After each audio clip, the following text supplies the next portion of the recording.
शांति।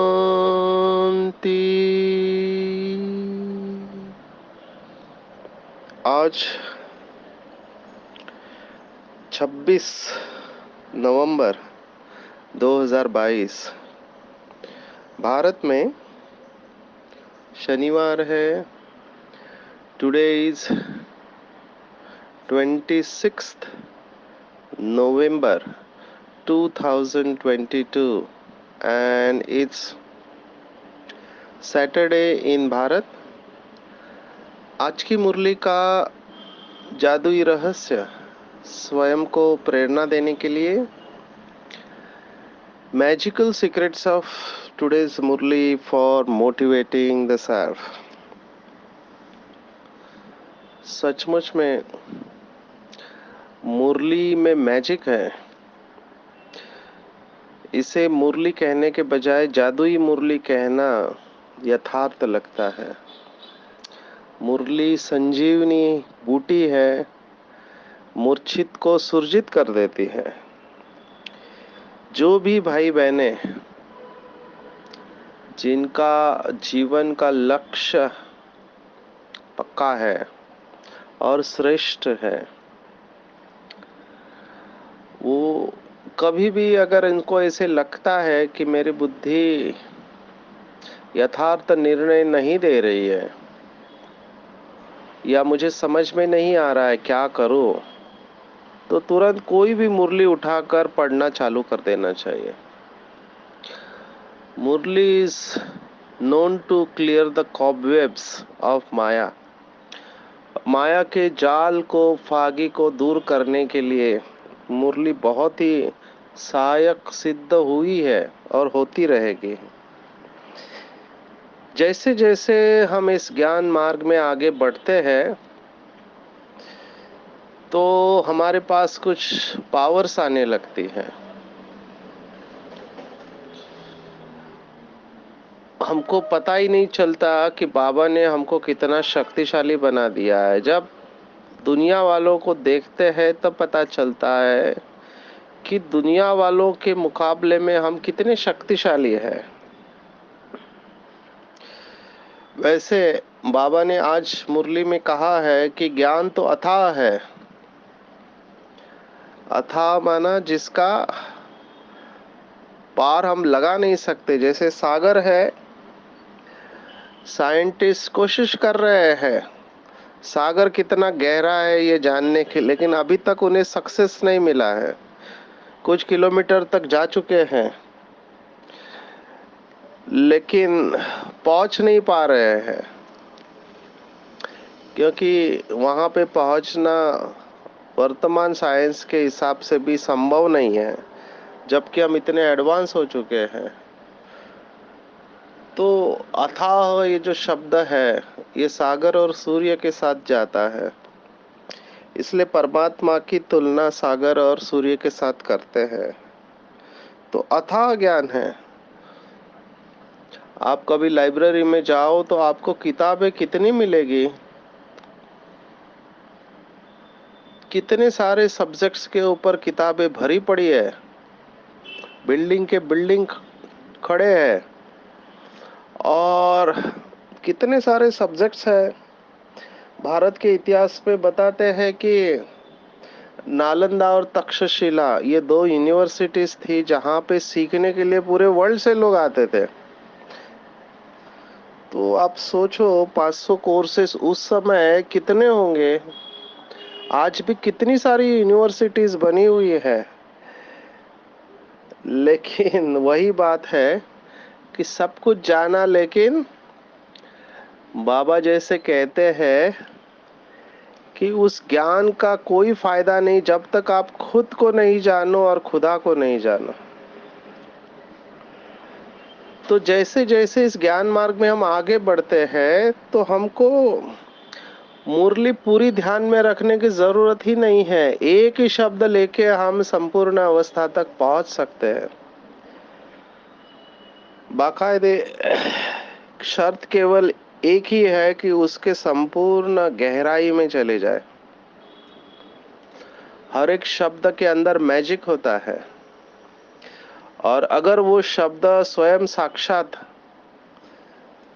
निराकार ज्योति बिंदु स्वरूप ज्ञान के सागर पतित पावन शिव बाबा से आया है तो फिर क्या कहना। उसकी वोल्टेज ही बढ़ जाती है, उसकी ताकत बढ़ जाती है। बहुत लोगों की इच्छा थी, इवन द्वापर में ऋषि मुनि जो सतो प्रधान थे, उनकी भी इच्छा थी कि परमात्मा को जानने की, लेकिन वो जान नहीं पाए।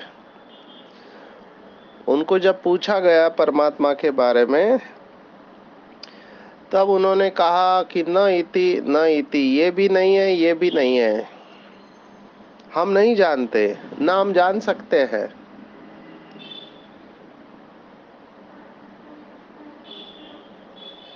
और हम कितने भाग्यवान हैं बाबा के बच्चे। आप सोचो, इस समय का साइंटिस्ट ऑफ द मिलेनियम कहते हैं, सबसे श्रेष्ठ साइंटिस्ट कहते हैं अल्बर्ट आइंस्टाइन, जिसने सापेक्षता का सिद्धांत दिया। वो भी कहता था कि I want to know thoughts of God, rest are details. भगवान क्या सोचता है मैं जानना चाहता हूँ, बाकी सब विस्तार है। इसलिए उन्होंने भगवत गीता भी स्टडी करना चालू किया, जिससे बहुत सारे साइंटिस्ट को प्रेरणा मिली। अभी भी कई सारे साइंटिस्ट है संस्कृत सीख रहे हैं, क्योंकि भारत के बहुत सारे शास्त्र है वो संस्कृत में है, और उनको पता है सबसे पुराना देश भारत ही है। तो वो ढूंढ रहे हैं कोई रहस्य राज उनको मिल जाए, लेकिन बेचारे ढूंढते रह गए साइंटिस्ट, और बाबा के बच्चों ने पा लिया। तो जब इस ऊंचे श्रेष्ठ नशे में हम मुरली को पढ़ते हैं, सुनते हैं, समझते हैं, मनन करते हैं और धारण करते हैं, तो फिर बहुत अच्छी अवस्था बनती है। आज के मुरली में अगर आप मुझे पूछो तो पूरी मुरली पढ़ने की जरूरत नहीं है, वो तो फ्लो होता है, सागर है, सागर में लहरें होती है। बाबा को एक आत्मा ने कहा, ब्रह्मा बाबा को, मम्मा की मुरली समझ में आती है। तब बाबा ने जवाब दिया कि मम्मा एक पॉइंट को लेकर उसकी गहराई में चली जाती है। और बाबा ने कहा मम्मा नदी है, पर बाबा तो सागर है ना, तो सागर में अलग अलग लहरें आती है। तो आज की मुरली को अगर लहरों को भी अगर पकड़ा जाए तो कुछ शब्द, 7-8 शब्द हम ले तो पूरी मुरली उसमें कवर हो जाती है, जो मुख्य मुख्य बातें आ जाती है। तो आज की मुरली का अगर एक ही शब्द लो तो उसमें भी आधा घंटा चला जाएगा, वो है यात्रा। यात्रा के बारे में क्या कहा हुआ है, तो लाइफ इज अ जर्नी कहते हैं, इसके बारे में हम देखेंगे। दूसरा है शब्द अगर आप लेने जाओ तो वो है पर्पस, उद्देश्य। इसके ऊपर भी आजकल बहुत लोग कहते हैं उद्देश्य। तीसरा शब्द अगर हम ले तो संपूर्ण अवस्था, संपूर्ण बाबा ने आज कहा है 16 कला संपूर्ण, तो संपूर्ण शब्द को लेंगे। पूर्ण, संपूर्ण और अपूर्ण, 3 शब्द है। ऐसे हम एक एक शब्द को लेंगे तो बहुत कुछ हमारा चिंतन उस शब्द की गहराई में हम जा सकते हैं। स्वदर्शन चक्र को ही ले लो, स्वदर्शन चक्र भी बहुत बड़ा शब्द है। स्वदर्शन चक्र, इसके ऊपर भी हम काफी समय तक जा सकते हैं। और बाबा ने आज कहा है तंदुरुस्त भव, तो तंदुरुस्त शब्द को ले सकते हैं हम। लेकिन मुझे ऐसे लगता है आज की पूरी मुरली 3 शब्दों के रिवॉल्व घूमती है। जिसके ऊपर बाबा ने अव्यक्त मुरलियां भी चलाई है, और वो 3 शब्द है, दानी, महादानी और वरदानी। इन सभी शब्दों को जोड़ने वाले ये शब्द है दानी, महादानी और वरदानी। ये तीनों अलग है। भगवत गीता कहती है देश काले च पात्रे च, माना देश काल और पात्र देखकर दान करना चाहिए। और भक्ति मार्ग में दान किस चीज का करते हैं? तो वस्तु का करते हैं दान, या चीजों का दान करते हैं। किसी को खाना खिलाएंगे, कपड़े देंगे, है ना, या मंदिर बना के देंगे, धर्मशाला बना के देंगे। बाबा ने इसकी गति हमको बताई हुई है, कर्म, विकर्म और अकर्म की गति, कि इस जन्म में अगर कोई स्कूल वगैरह बनाते हैं तो बहुत पढ़ते हैं अगले जन्म में, है ना। इस जन्म में जो जो दान करते हैं तो अगले जन्म में भरपूर उनको मिलता है। तो एक जन्म के लिए चलता है, नंबर 1। और जो भी दान करते हैं वो सब विनाशी दान है। हमको याद है कि जब भूकंप आया था कच्छ भुज में, तब ब्रह्मा कुमारियों ने दान किया था। बहुत सारी चीजें हैं जो ऐसे समय पर जिनके घर टूट गए, तो कंबल थे, तो कंबल भी लोग लेके गए और वापस वो भीख मांगने के लिए तैयार रहे। तो ऐसा भी है कलयुग में। बहुत सारी बातें बताई जा सकती है, लेकिन बाबा कौन से दानी, महादानी, वरदानी की बात कर रहे हैं? तो बाबा ने तीनों में फर्क बताया कि दानी कौन होते हैं, महादानी कौन होते हैं और वरदानी कौन होते हैं। नंबर 1 है वरदानी। जैसे बाप वरदाता है, वैसे बाप समान बनने वाले वरदानी बच्चे, जो आज का प्रश्न भी है। आज बाबा ने कहा 16 कला संपूर्ण बनने वालों की निशानी क्या होगी? तो 2 बातें बाबा ने बताई थी कि अपनी झोली भरेंगे और दूसरों को भी भरेंगे। किससे? ज्ञान रत्नों से। अभी झोली किसको कहा जाता है? तो झोली बुद्धि रूपी झोली, क्योंकि बुद्धि में ज्ञान होता है। तो बुद्धि रूपी झोली में ज्ञान अपने भी भरेंगे और दूसरों के भी भरेंगे,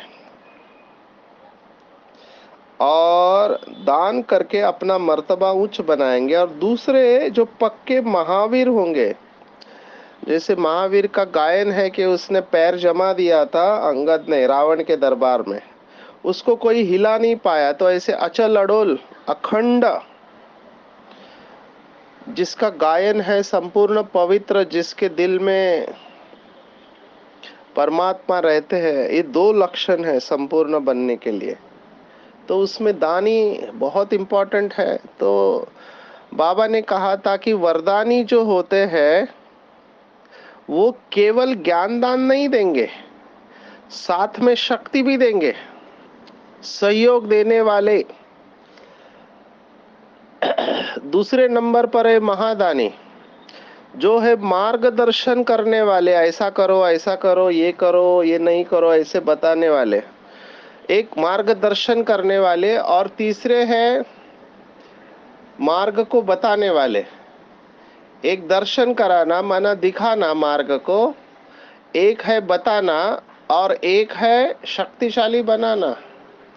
तो सबसे पावरफुल बाबा ने कहा वरदानी होते हैं, जो केवल बताते नहीं है मार्ग के बारे में, केवल दिखाते नहीं है, परंतु अपने जैसे शक्तिशाली बनाते हैं। तो ये गायन केवल माला में आने वाली आत्माओं के लिए हो सकता है, क्योंकि जैसे बाबा हम सबको केवल ज्ञान नहीं देता है, साथ में रियलाइज भी कराता है, दिखाता भी है और शक्तिशाली भी बनाता है। तो ऐसे बाप समान बच्चे ही 16 कला संपूर्ण बनेंगे। और निशानी है अखंड और अटल, अचल, कभी हलचल में नहीं आएंगे, शुरू से अंत तक अखंड होंगे। हम सब जानते हैं भक्ति मार्ग में अखंड मूर्ति की पूजा होती है। अगर खंडित मूर्ति है तो उसकी पूजा नहीं की जाती है। तो ये गायन के साथ पूजन लायक बनने वाली आत्माएं होगी। तो चिंतन करना है आज के दिन, क्या मैं ऐसी बनी हूँ? तो बाबा ने कहा ये जो महादानी और दानी में होता है कि आपने सेवा किया है ना, कमाया, जमा किया, लेकिन वो जमा किए हुए खजाने से अपने को भी भरपूर किया और औरों को भी भरपूर किया। जो दानी होते हैं वो कमाया, खाया, खत्म किया, जमा नहीं किया, इसलिए खुशी उनकी अल्पकाल की होती है। महाराष्ट्र में एक कवि होके गए, विंदा करंदीकर। उनकी कविता काफी प्रचलित है परमात्मा की इस विशेषता के ऊपर। देना रहने देत जावे, घेना रहने घेत जावे। अब ये कवियों की विशेषता होती है, वो नेचर के साथ में रहते हैं। तो हरियाली देखते हुए उन्होंने कहा हरियाली की शाल पहनो, है ना, पहाड़ जैसी छाती हो, समुंदर को देखा, उसके ऊपर लिखा। ऐसे करते वो परमात्मा की तरफ आता है और कहता है कवि की देना रहने देत जावे, घेना रहने घेत जावे, आणि घेना रहने घेता घेता देणार से हाथच घ्यावे। माना देने वाला देते जा रहा है। जो हमारा गीत है बाबा का एक, लुटाने वाला लुटा रहा है। तो भगवान जब भी देता है छप्पर फाड़ के देता है, ऐसी कहावत है लौकिक में। तो छप्पर फाड़ के दे रहा है अभी संगम युग पर। अभी लेने वाले के ऊपर नंबर बनता है कि कितना लेते हैं। आज बाबा ने यही कहा है कि सेकंड में निश्चय हो जाता है, किसी का 7 दिन में, किसी का महीने में, किसी का बहुत दिन हो गए तो भी निश्चय और संशय, इसमें दोलायमान अवस्था होती है। तो दे रहा है, पर लेने वाले की झोली में छेद है तो देने वाला क्या करेगा? तो देखना चाहिए कि बाबा मेरी बुद्धि रूपी झोली को भर तो रहा है, लेकिन क्या मैं उसको संभालने में सक्षम हूँ या वो लीकेज हो रहा है? बाबा ने शब्द इस्तेमाल किया है लीकेज। कई बच्चे बहुत समय से ज्ञान में चल रहे हैं, सब कुछ यथाशक्ति कर रहे हैं, लेकिन संपूर्ण अवस्था से दूर अनुभव करते, अपने को खाली अनुभव करते। क्यों? तृप्त और संतुष्ट क्यों नहीं है? क्योंकि लीकेज है। कमाई कर भी रहे और गवा भी रहे। अभी गवा रहे कहाँ है? चेकिंग करना चाहिए मेरी लीकेज कहाँ होती है। तो लीकेज के 3 ही कारण बाबा ने बताए। तो दोनों मुरलियों को साइमल्टेनियसली स्टडी करना। एक दानी, महादानी, वरदानी, ये शायद 77 1977 1977 मई मास की मुरली है। और दूसरी मुरली है परमत, पर चिंतन और परदर्शन। ये है हमारा लीकेज। कौन क्या कर रहा है, कौन किससे बात कर रहा है, दूसरों को देखना, दूसरों का चिंतन करना वेस्ट है। जहां आपको जाना ही नहीं है उसके बारे में क्या सोचना। और इसके साथ दूसरा शब्द जुड़ा हुआ है आज का मुरली का, वो है उद्देश्य, पर्पस। आजकल हम सेशन लेते हैं तो बहुत लोग इसके ऊपर बोलते हैं purpose and meaning and purpose of life. जीवन का अर्थ क्या है, क्यों हम आए इस धरती के ऊपर, तो सफल कब होंगे, वो अंदर से सेटिस्फैक्शन क्यों नहीं आता है? सेटिस्फैक्शन, समाधान, संतुष्ट है, ऐसी फीलिंग क्यों नहीं आती? क्यों हमेशा ऐसे लगता खाली खाली है सब कुछ होते हुए? घर है, गाड़ी है, बंगला है, पोजीशन है, स्टेटस है, फिर भी खाली है। तो बताते हैं कि पर्पस, 3 शब्द अंग्रेजी के कहते हैं IQ, EQ, SQ। IQ माना इंटेलिजेंट क्वेश्चंस, आपकी बुद्धिमत्ता, आप कितना किताबों का ज्ञान ध्यान में रख सकते हो। इसके ऊपर भी बहुत जा सकते हैं। मैं हर समय अपने सेशन में पेरेंट्स को ये सुनाता हूँ कि पढ़ाई केवल एक ही इंटेलिजेंस को टेक करती है, स्कूल और कॉलेज की पढ़ाई। मल्टीपल इंटेलिजेंस हो सकते हैं ना, अलग अलग विशेषता हो सकती है हर एक के अंदर, लेकिन हम स्कूल कॉलेज की पढ़ाई को ज्यादा महत्व देते हैं। एलन मस्क इस समय का सबसे रिचेस्ट पर्सन है। वो कहता है मैंने अपने बच्चों को स्कूल में ही नहीं डाला, क्या सिखाएंगे वो, उससे तो ज्यादा मैं उनको सिखाऊंगा। तो धीरे धीरे पढ़ाई का रूप बदलते जा रहा है, क्योंकि उनको समझ में आ रहा है कि कौशल्य विकास जरूरी है। मैं भी सोचता हूँ, मैंने मैथमेटिक्स पढ़ा था लेकिन मेरे कुछ काम में नहीं। Sine square theta, cos square theta, हम ये फॉर्मूला रटते थे। डेरिवेटिव्स और इंटीग्रेशन। जब मुझे उस लाइन में जाना नहीं है तो मैं अपनी एनर्जी वहां पे क्यों लगाऊं? तो अभी पढ़ाई के भी ये स्ट्रक्चर बदलते जा रहे हैं। मल्टीपल इंटेलिजेंस थ्योरी है, तो आईक्यू के साथ ईक्यू होना जरूरी है कहते हैं। आपके पास बहुत पढ़ाई है लेकिन आप अपने और दूसरों की भावनाओं को समझते नहीं है, तो उस पढ़ाई का क्या फायदा?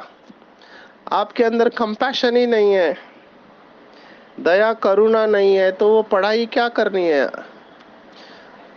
पढ़ाई हमारे इधर एक लेखक ने कहा है कि कागज को जब अहंकार चिपक जाता है तो उसका सर्टिफिकेट बनता है। पढ़ाई का भी वह अभिमान आ जाता है, मेरे पास इतनी डिग्रियां है करके। आपकी पढ़ाई आपके व्यवहार से पता चलती है कि आप लोगों को कैसे ट्रीट करते हो। अभी घर में समझो पति कमा रहा है और पत्नी हाउसवाइफ है, तो पति की दादागिरी चलती रहती है कि मैं कमा रहा हूँ, मेरे ऊपर घर चल रहा है करके। वो पत्नी बच्चों को और घर को संभालते हैं, उसका कोई वैल्यूएशन ही नहीं है। अगर आप पढ़े लिखे, समझो पति डॉक्टर है, क्योंकि हम डॉक्टर्स के साथ सेशन लेते हैं, तो कई डॉक्टर हाउसवाइफ को प्रिफर करते हैं कि बच्चों की तरफ ध्यान देंगे वगैरह, लेकिन वो डॉक्टर को अपने काम का इतना नशा रहता है, वो उसको अहंकार आ जाता है, फिर वो गुस्सा करेगा, डांटेगा। ऐसे बाकी के प्रोफेशन में भी है। मुझे इस समय डॉक्टर्स की याद आई, इंजीनियर्स में भी ऐसा हो सकता है। आजकल तो दोनों हस्बैंड वाइफ दोनों जॉब करते हैं। तो पहले तो पत्नी दब के रहती थी, आजकल थोड़ा डिफरेंस ऑफ ओपिनियन हो गया तो अलग हो जाते हैं, डाइवोर्स ले लेते हैं, क्योंकि दोनों अपने आप को सस्टेन कर सकते हैं, पालना कर सकते हैं। कहने का भाव है, भावनाओं को समझना चाहिए। Relationships are very important. विश्व महाराजन वो है जो सभी से दुआएं लेता है। जैसे परमात्मा को सभी स्वीकार करते हैं, वैसे राजा और महाराजाओं को भी सभी स्वीकार करेंगे। 95% हमसे संतुष्ट चाहिए। तो ये रिलेशनशिप मैनेजमेंट भी एक बहुत बड़ी स्किल है। डिफरेंस ऑफ ओपिनियन हो सकते हैं, मतभेद हो सकता है, मतभेद होने के बावजूद मन में भेद नहीं होना चाहिए। तो मतभेद ठीक है, मनभेद ठीक नहीं है। और बाबा ने मतभेद का सॉल्यूशन दिया है, बालक और मालिकपन का बैलेंस। आपको अगर लगता है कोई बात ठीक नहीं है या ऐसा नहीं होना चाहिए, तो मालिक बन के आप अपनी राय दो, फिर बालक बन जाओ, जो निमित्त है वो जाने। लेकिन डिस्टर्ब होके कई सारे, समझो टीचर से डिस्टर्ब हो गए तो सेंटर छोड़ देते या बदल देते, इस सेंटर को छोड़ के दूसरे सेंटर पर चले जाएंगे, तो मतभेद में आकर बाबा का हाथ छोड़ देते हैं। अरे बाबा ने क्या किया? आपका डिफरेंस ऑफ ओपिनियन है, किसी की स्टाइल आपको पसंद नहीं आ रही है काम करने की, आप शुभ भावना रखो, साक्षी हो जाओ। ये तो होना ही है आगे चलकर। बाबा ने हमको पहले से अलर्ट किया है कि ये सब होने वाला है, क्योंकि हर एक की बुद्धि नंबरवार है। तो पैसा कहाँ से लेना है, किससे लेना है, बाबा बैठा है निमित्त आत्माओं को टच कराने के लिए। आपको जो ठीक लगता है वो आप करो। आप डिटैच हो सकते हैं, साक्षी हो सकते हैं, पर साक्षी होते समय अपनी शुभ भावना को नहीं छोड़ना है। शुभ भावना को नहीं छोड़ना है, यहाँ पर गलती हो जाती है। अगर कोई गिर गया है, समझो आप सीढ़ी से उतर रहे हैं, चलते चलते कोई गिर गया, तो वो गिर गया तो आप थोड़ी गिरोगे। आपका काम है वो गिरे हुए को उठाना। अगर आप कहते हैं कि अच्छा हुआ गिरा, अपने कर्मों का फल भुगत रहा है, इसके साथ ऐसा ही होना चाहिए, तो आप देवता बनने के लायक नहीं हो। सिंपल है, आप देवता बनने के लायक अभी तक बने नहीं हो, अभी तक पुरुषार्थी है। अगर कोई गिर गया है अपने कर्मों के वजह से, तो उसको उठा लेना चाहिए, घृणा और तिरस्कार नहीं करना चाहिए। बाबा ने मुरली में कहा कि गिरे हुए को उठाना है, गिरे हुए को गिराना तो वो तिरस्कार हो गया, वो गुस्से का एक रूप है। रहम होना चाहिए। पहले भी देखा, जिस बाबा के बच्चे में रहम नहीं है, तो उसको आध्यात्मिक नहीं कहा जाएगा। आध्यात्मिकता या रिलीजन का बेस है रहम, दया, क्षमा। पर क्षमा के साथ अंदर से शक्ति स्वरूप होना चाहिए। बाबा ने कितने बार मुरली में कहा कि क्षमा ही शिक्षा है। आप सजा देने को मत जाओ। कई लोग जो गुस्से वाले होते हैं वो बदला लेने की कोशिश करते हैं, सजा देने को जाते। सजा देने की जरूरत ही नहीं है किसी को, ड्रामा में ऑटोमेटिक सजा मिलती है। लेकिन तीसरा जो उद्देश्य शब्द है उसके ऊपर आते हैं। IQ EQ के साथ में SQ चाहिए कि मैं इस धरती पर क्यों आया हूँ, what is the meaning and purpose of life. 2 दिन हमारे जीवन में बहुत महत्वपूर्ण होते हैं। एक जिस दिन हमारा जन्मदिन हुआ, उसके ऊपर कुंडली बनाते हैं, समय स्थान वगैरह वगैरह। पर दूसरा दिन बहुत महत्वपूर्ण है, जिस दिन हमें पता चलता है कि मेरा जन्म किस लिए हुआ है। ये बहुत इंपॉर्टेंट है। जिस दिन आप अपनी एनर्जीज को चैनलाइज करेंगे, हर एक का अपना है। स्वामी विवेकानंद पहली बार मिलने गए तो ऐसे कहते हैं दरवाजा बंद था, उन्होंने बाहर से दरवाजा खटखटाया, अंदर से आवाज आया कौन है, तो उन्होंने वही पूछा कि वही तो जानने के लिए मैं आपके पास आया हूँ, मुझे बताओ मैं कौन हूँ। और बाद में तो पूरा इतिहास हो गया। ऐसे ही मदर टेरेसा के बारे में बताते हैं। वो तो नन थी, सिंपल, लेकिन एक दिन लेप्रोसी के पेशेंट को देखा कीचड़ से, कुष्ठ रोग से, कीचड़ में, तो उसको आया कि इसको मुझे साफ करना चाहिए, इसकी जख्म को। अंदर से रहम आया, God's child, rest is history. वो सेंट मदर टेरेसा बन गई। ऐसे बहुत लोगों के जीवन में परिवर्तन होता है। मैंने कभी सोचा नहीं था कि हम आध्यात्मिक जीवन जिएंगे। खाओ पियो मौज करो, यही हमारा प्रिंसिपल था। जो बाबा ने कहा है पशु समान जीना, खाओ खाना पीना, ये तो पशु भी करते हैं। भक्ति मार्ग में भी ये कहावत है आहार निद्रा भय मैथुन, ये तो पशु भी समान जीना है। लेकिन जैसे ही मधुबन गए, जन्म हमारा मधुबन का है, सिर्फ देखा पांडव भवन को, देखा और फिदा हो गए, झटकू हो गए, सब छोड़ दिया, सब छोड़ दिया। तो आपको आपका पर्पस पता चलेगा कि आपका जन्म किस लिए हुआ है। तो हमारा जन्म है देवता बनना और औरों को देवता बनाना, ये हमारे जीवन का उद्देश्य है। और उसके लिए ज्ञान की धारणा होनी चाहिए बुद्धि में। और उसके लिए बाबा ने सॉल्यूशन दिया कि अपनी पूरी कहानी बाबा को सुना दो, आदि से अभी तक क्या क्या किया है, और ज्ञान रत्नों का दान करते रहो तो हम भी पुण्य आत्मा बन जाएंगे। स्वदर्शन चक्रधारी के ऊपर सुनाता हूँ। अभी मुझे एक आत्मा ने कहा, ऐसे बहुत लोग बोलते रहते हैं सचिन भाई आप हमको पास्ट लाइफ थेरेपी सिखाओ।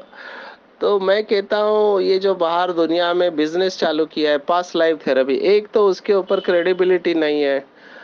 हम कह नहीं सकते कि ये जो कह रहा है बिल्कुल ठीक है, क्योंकि कलयुग है, फंसाने वाले बहुत है। दूसरा, चलो आपको पता चल गया पिछले जन्म में आप क्या थे, फायदा क्या, आगे क्या, उसके बाद क्या। उसके बाद भी आपको बाबा को ही याद करना है। जबकि बाबा हमको 84 जन्मों के पास्ट बर्थ के बारे में सब कुछ बता रहे हैं, और हमको ये पता चला है कि हम कल्प में सर्वश्रेष्ठ आत्मा है। तो पास्ट लाइफ थेरेपी में जाने की जरूरत ही क्या है। स्वदर्शन चक्र ही पास्ट लाइफ थेरेपी है। ये समझते क्यों नहीं हम। स्वदर्शन चक्र ही पास्ट लाइफ थेरेपी है। तो स्वदर्शन चक्र घुमाएंगे उतना हमको स्मृति शक्तिशाली बन जाएगी हमारी, और बुद्धि डिसीजन देंगे कि तुम कल्प में सर्वश्रेष्ठ महान आत्मा थे, फिर से बनना है तुमको, वैराग्य आ जाएगा। और हर क्षण हम एंजॉय करेंगे। यही बात बाबा ने कही है, प्रत्यक्ष फल, अभी सेवा अभी खुशी। तो ताजा फल खाने वाले शक्तिशाली रहते हैं। तो ताजा फल क्या, खुश सेवा करो और खुशी पाओ। बाबा ने आज सेवा के बारे में कहा है। तो जब भी कमजोरी आती है तो अलबेले हो जाते हैं, कुंभकर्ण की नींद में सो जाते हैं। तो बाबा ने कहा अलर्ट रहो और अपने आप को मन बुद्धि को सेवा में बिजी करो, तो सर्व शक्तियां साथ रहेगी और ऑटोमेटिकली दूसरों के गुणों के ऊपर ध्यान जाएगा, अवगुणों के ऊपर नहीं। बाबा ने बहुत सुंदर स्लोगन दिया है कि फॉलो करना है तो केवल ब्रह्मा बाप को, और दूसरों से गुण ग्रहण करने हैं, प्रभावित नहीं होना है किसी से। तो फॉलो फादर, पर दूसरों से गुण ग्रहण करो तो हम संपूर्णता के नजदीक जाएंगे। तो आज के पूरे दिन में हम अटेंशन रखेंगे कि मैं इस धरती पर किस लिए आया हूँ, मेरा कौन सा विशेष पार्ट है ड्रामा में, मेरे अंदर कौन सी विशेषता है जो मैं ईश्वरीय सेवा में लगा सकता हूँ। और ईश्वरीय सेवा में अपने मन और बुद्धि को बिजी करना है, अपने बुद्धि को ज्ञान रत्नों से भरपूर करना है, और जितना भरपूर होंगे वो दूसरों को दान किए बगैर रह नहीं सकते हैं। केवल ज्ञान दान नहीं करना है, मार्ग बताना नहीं है, मार्गदर्शन भी कराना है और उनको शक्तिशाली सहयोग भी देना है। तभी हम 16 कला संपूर्ण बन पाएंगे। अच्छा, ओम शांति।